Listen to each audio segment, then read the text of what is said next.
नमस्कार दोस्तों। आज की क्लास में हम पढ़ेंगे बाल विकास और उसकी अवस्थाओं की विशेषताएं। तो चलिए शुरू करते हैं। सबसे पहली अवस्था है शिशु अवस्था, या इसको कहते हैं पूर्व बाल्य अवस्था, इन्फेंसी एज। तो इसकी प्रमुख बातें या प्रमुख विशेषताएं क्या है वो देखते हैं। नंबर 1, सीखने का आदर्श काल। शिशु अवस्था क्या है? सीखने का आदर्श काल। दूसरा है जीवन का सबसे महत्वपूर्ण काल। तीसरा, भावी जीवन की आधारशिला या भावी जीवन की नींव। चौथा है खिलौनों की एज या टॉय एज, खिलौनों की आयु या टॉय एज। नंबर 5 है अतार्किक चिंतन की अवस्था। नंबर 6 अजीबो गरीब अवस्था। अजीबो गरीब अवस्था मतलब इस अवस्था को कोई समझ नहीं सकता है। 7 है बकी अवस्था, चैटर बॉक्स। बकी अवस्था का मतलब है शिशु अवस्था में बालक जो शिशु होता है वो बार बार हर चीज़ पर प्रश्न करता है, जैसे ये क्या है, क्यों है, अब कैसे होगा, अब क्या होगा, इस प्रकार। तो ये बकी अवस्था, ये चैटर बॉक्स एज है। आगे देखिए, नंबर 8 है नाजुक व खतरनाक अवस्था। नाजुक अवस्था भी है और खतरनाक अवस्था भी है। नंबर 9 है नामकरण विस्फोट की अवस्था। इसमें नेमिंग एक्सप्लोजन होता है, मतलब नाम देने की अवस्था है, और ये अवस्था का नाम दिया पियाजे के अनुसार। पियाजे ने इसको नामकरण विस्फोट की अवस्था बताया है। तो वेरी मोस्ट इम्पोर्टेंट है। नामकरण की अवस्था कौन सी है? तो ये हो गया शिशु अवस्था। आगे देखिए, ये सबसे मोस्ट इम्पोर्टेंट है। शिशु अवस्था की प्रमुख बातें या विशेषताएं क्या है? कल्पना की सजीवता। इसमें कल्पना की सजीवता होती है, मतलब एनिमिज्म होती है। निर्जीव वस्तु को जो शिशु होता है वो सजीव बताता है। जैसे आज सूरज उदास है, जैसे चंदा हंस रहा है, जैसे तारे नाच रहे हैं, इस प्रकार से मतलब हर निर्जीव वस्तु को वो सजीव बताने की कोशिश करता है। और कल्पना की सजीवता को इंग्लिश में बोलते हैं एनिमिज्म। आगे है आत्म केंद्रिता, इकोसेंट्रिज्म। इकोसेंट्रिज्म का मतलब है कि बालक आत्म केंद्रित होता है। वो ये सोचता है कि जैसा मैं सोच रहा हूँ बाकी सब भी वैसा ही सोच रहे हैं, जैसा मेरे अनुसार सही है वैसा सबके अनुसार भी सही है। तो ये आत्म केंद्रिता हो गया, ईगोसेंट्रिज्म। नेक्स्ट है शारीरिक विकास में तीव्रता। शिशु अवस्था में शारीरिक विकास बहुत तेजी से होता है, इसलिए शारीरिक विकास में तीव्रता होती है। नेक्स्ट है मानसिक विकास में तीव्रता, मतलब विकास कोई भी टाइप का हो, शिशु अवस्था में बहुत ज़्यादा और फटाफट होता है। नेक्स्ट है सीखने की प्रक्रिया में तीव्रता। सीखने की प्रक्रिया में इस अवस्था में तीव्रता होती है। आगे देखिए, नेक्स्ट है दूसरों पर निर्भरता। इस अवस्था में बालक दूसरों पर ज़्यादा निर्भर रहता है। आगे है आत्म प्रेम की भावना, नार्सिसिज्म। आत्म प्रेम होता है, नार्सिसिज्म कहते हैं इसको, इंग्लिश में कहते हैं नार्सिसिज्म, मतलब आत्म प्रेम, खुद से प्रेम करना, खुद से मोह रखना, नार्सिसिज्म होता है। और ये नार्सिसिज्म नाम एक व्यक्ति के नाम पर पड़ा था, जिसका नाम था नार्सिसिज्म। कोई राजा का लड़का था और उसको खुद से ही प्रेम हो गया। उसने अपनी जो परछाई है, अपनी जो रिफ्लेक्शन है वो पानी में देखी और उसको खुद से ही मोह हो गया। तो उसके बाद से उस अवस्था को नार्सिसिज्म कहा जाता है, मतलब खुद से प्रेम होना, आत्म प्रेम की भावना। नेक्स्ट है नैतिकता का अभाव। इस अवस्था में नैतिकता और सामाजिकता बिल्कुल नहीं होती है। नेक्स्ट है मूल प्रवृत्तियों पर आधारित व्यवहार। इस अवस्था में जो व्यवहार होता है वो मूल प्रवृत्तियों पर आधारित होता है। नेक्स्ट है संवेगों का प्रदर्शन। इसमें संवेगों का प्रदर्शन ज़्यादा होता है। आगे है सामाजिक भावना का अभाव। अभी मैंने आपको बताया कि नैतिकता और सामाजिकता इस अवस्था में होती ही नहीं है, बिल्कुल नहीं होती है। आगे देखिए, काम प्रवृत्ति प्रबल। किसके अनुसार? फ्राइड के अनुसार। इस अवस्था में काम प्रवृत्ति सबसे ज़्यादा होती है, फ्राइड के अनुसार। फ्राइड ने कहा था कि वही शिशु अवस्था में काम प्रवृत्ति सबसे ज़्यादा होती है। आगे देखिए, विपरीत लिंगी आकर्षण। इस अवस्था में विपरीत लिंगी आकर्षण होता है। जैसे बच्चा माँ से प्रेम करता है और बच्चा मतलब लड़का माँ से प्रेम करता है और लड़की पिता से प्रेम करती है, तो विपरीत लिंगी आकर्षण होता है। नेक्स्ट है दोहराने की प्रवृत्ति। इसमें बार बार कोई चीज़ को बालक दोहराता रहता है। नेक्स्ट है जिज्ञासा की प्रवृत्ति। इसमें इस अवस्था में सबसे ज़्यादा जिज्ञासा होती है। आगे है अनुकरण द्वारा सीखने की प्रवृत्ति। ज़्यादातर इमिटेशन द्वारा बालक सीखता है। नेक्स्ट है समस्या समाधान की अवस्था, समस्या की अवस्था। इसमें इस अवस्था में बालक के मन में समस्या ज़्यादा रहती है। आगे है अतार्किक चिंतन की अवस्था, इस अवस्था में चिंतन अतार्किक होता है, इसमें चिंतन में कोई तर्क नहीं होता है। आगे देखिए नेक्स्ट विशेषता है अंतर्मुखी व्यक्तित्व का विकास। आगे है प्राक स्कूल की अवस्था, प्री स्कूल एज, स्कूल से पूर्व की अवस्था, प्री स्कूल एज। नेक्स्ट है अन्वेषणात्मक अवस्था, अन्वेषणात्मक का मतलब है खोज करना, ये खोज की अवस्था है।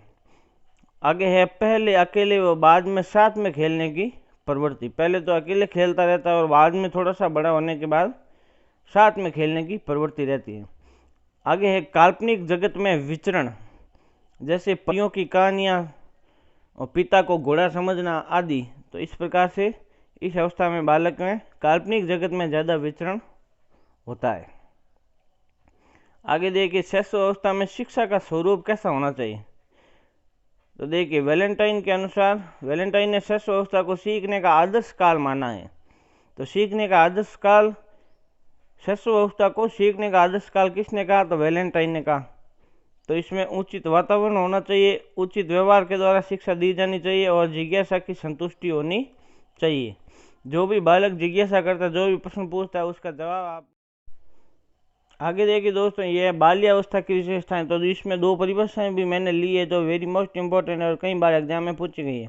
तो पहली परिभाषा देखते हैं, स्ट्रेंग के अनुसार बालक की भाषा में सर्वाधिक रुचि होती है। बालक की भाषा में सर्वाधिक रुचि होती है मतलब बाल्यावस्था में भाषा में सर्वाधिक रुचि होती है। तो ये किसने कहा था, ये स्ट्रेंग ने कहा था।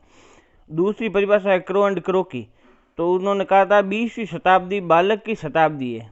तो ये परिभाषा किसने दी, क्रो एंड क्रो ने। तो ये दो वेरी मोस्ट इंपॉर्टेंट परिभाषा थी जो मैंने आपको बताई। अब आगे देखिए बाल्यावस्था की क्या क्या विशेषताएं हैं।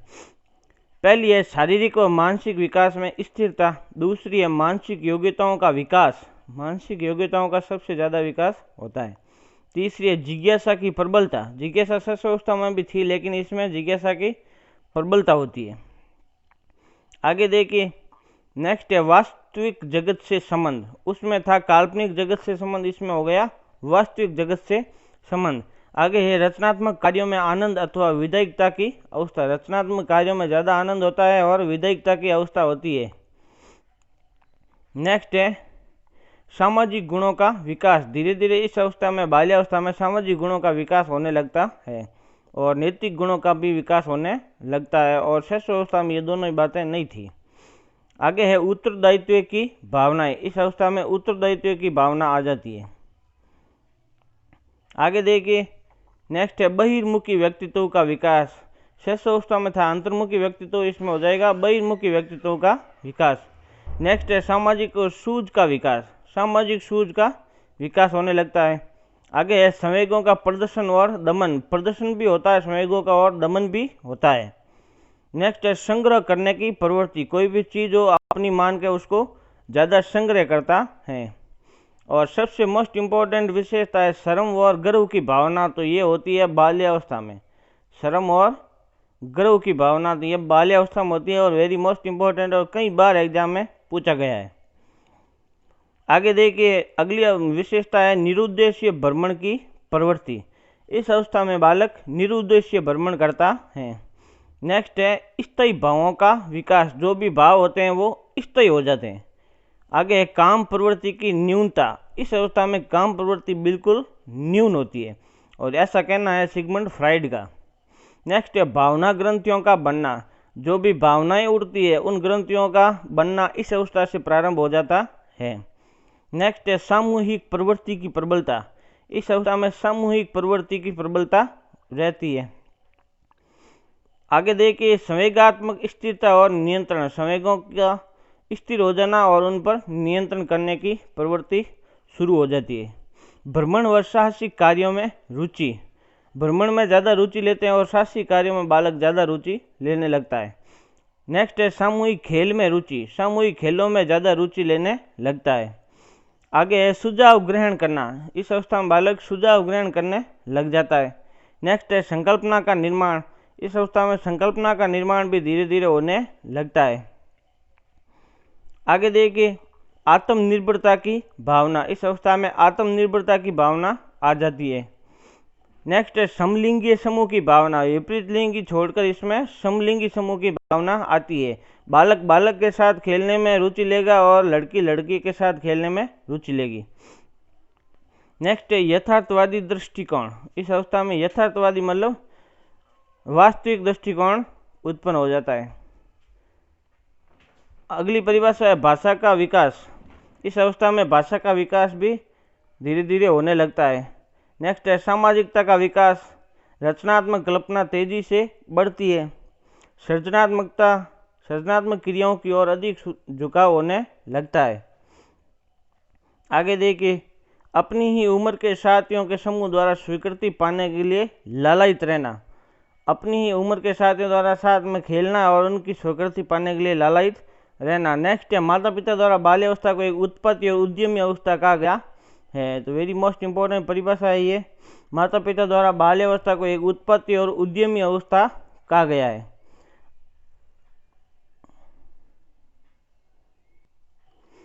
आगे देखिए किशोरावस्था की विशेषताएं, लास्ट अवस्था है किशोरावस्था और इसकी विशेषताएं। तो इसकी पहली विशेषता है विशिष्ट अहम केंद्रवाद, और ये बात कही थी इरिक्सन और एल्काइंड ने कि भाई किशोरावस्था में विशिष्ट अहम केंद्रवाद उत्पन्न हो जाता है। नेक्स्ट है घनिष्ठ व व्यक्तिगत मित्रता, इस अवस्था में किशोरावस्था में घनिष्ठ मित्रता और व्यक्तिगत मित्रता होती है, इंडिविजुअल फ्रेंडशिप, और ऐसा कहना है वैलेंटाइन का। नेक्स्ट है स्थिरता व समायोजन का अभाव, इस अवस्था में स्थिरता और समायोजन दोनों का अभाव रहता है। अगली विशेषता है स्वतंत्रता व विद्रोह की भावना, इस अवस्था में स्वतंत्रता और विद्रोह की भावना आ जाती है। नेक्स्ट है काम शक्ति की परिपक्वता, इस अवस्था में काम शक्ति में जो परिपक्वता है मैच्योरिटी है वो आ जाती है। और सबसे इम्पोर्टेंट बात विपरीत लिंगी आकर्षण, और किशोरावस्था में विपरीत लिंगी आकर्षण सबसे ज़्यादा विकास करता है। अगली विशेषता किशोरावस्था की है समाज सेवा की भावना और देशभक्ति की भावना, पैट्रियोटिज्म एज है ये, जो देशभक्ति की भावना इसमें उत्पन्न हो जाती है।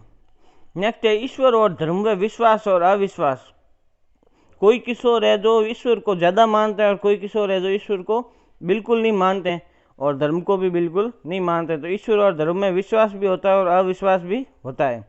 नेक्स्ट है जीवन दर्शन का निर्माण, इस अवस्था में सबसे इम्पोर्टेंट बात है कि जीवन दर्शन का निर्माण होने लगता है। नेक्स्ट है अपराधी प्रवृत्तियों का विकास, और अपराधी प्रवृत्तियों का विकास इस अवस्था में की सबसे प्रमुख विशेषता है। या तो बालक सही दिशा में चला जाता है या फिर गलत दिशा में जाने के बाद वो उसमें अपराधी प्रवृत्तियों का विकास होने लग जाता है।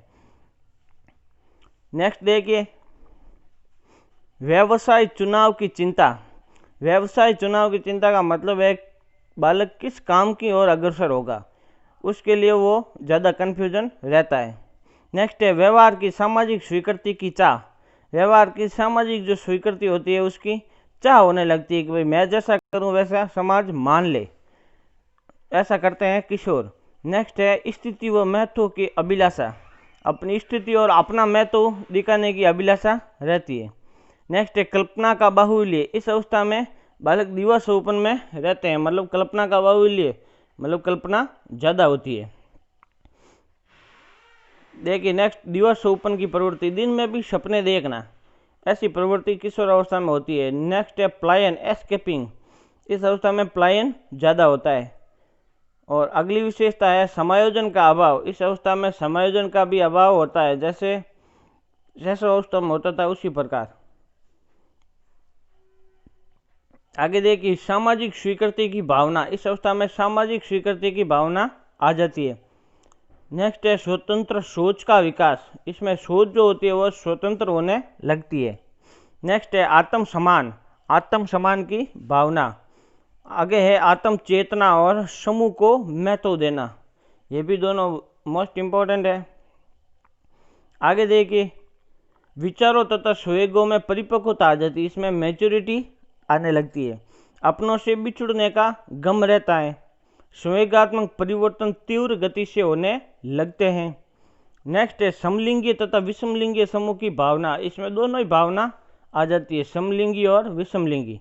नेक्स्ट है नेतृत्व का विकास, नेतृत्व का विकास होने लगता है। आगे देखिए अमूर्त चिंतन की योग्यता, इस अवस्था में अमूर्त चिंतन की योग्यता आने लगती है। नेक्स्ट है आदर्शवाद बनाम यथार्थवाद, आदर्शवाद और यथार्थवाद दोनों का विकास होने लगता है।